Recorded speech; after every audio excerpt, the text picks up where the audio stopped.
I'd like to welcome Leigh, who is going to give tonight's Devar Torah. So go ahead, Leigh. Good evening, everyone. Good Shabbos. Where to start? If you cast your mind back, I think it was 2019 when we went on the Cambridge outing the Kenton outing to Cambridge, where we went to see the Geniza there. And I don't know which of you were on that or whether you were there, but one of the things that we saw in Cambridge was copy of a Mishnah, which was talking about the Geniza. And in the Mishnah, where there are no vowels, the only word that had any vowels in it was the word Geniza. And the reason for that is because it's not a Hebrew word. Although we use it and we call it and whatever it isn't a Hebrew word. It was really something I found quite interesting. So if you remember that outing and how wonderful that day was, hold the thought. In this week's Sedra of Achrel Mot, God is talking to Moses and says that after the death of two of Aaron's sons, and what follows is a description of what the high priest and what the Kohanim should be doing, and the way they have to behave and the things they have to do, specifically the high priest, as it approaches Yom Kippur, about the way he dresses and the way he separates himself and all that kind of thing. So when we get to Numbers chapter 16, verse 8, it says that Aaron will put two lots on goats that have been chosen for sacrifice.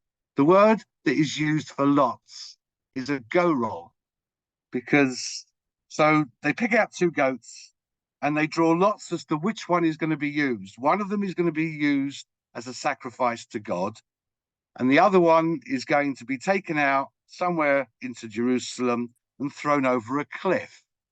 So it's completely random. The Hebrew word gorol means a lot. It's where it's something by choice.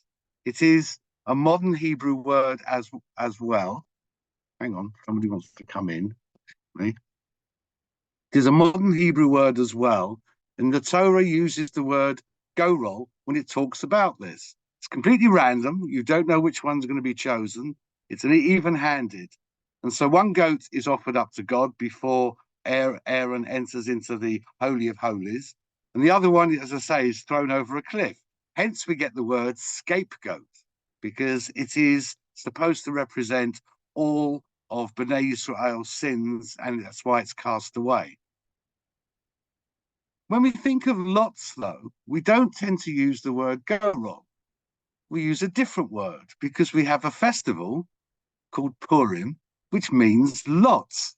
So why are there two different words, and why are they that way round?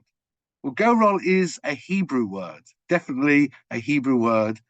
It was then, and it is now. The word Purim comes from the word pur, P-U-R, or P-Vov Reish, and is not actually a Hebrew word. It probably comes from either Akkadian or Sumerian in its root. So while it shows that Hebrew adapts and adopts other languages to become into itself. You can find that if you start looking up Hebrew words for things like, I think it was oil. It's just a whole load of words. If you use Google Translate, you'll find that most of the modern Hebrew is all actually English with vowels underneath it.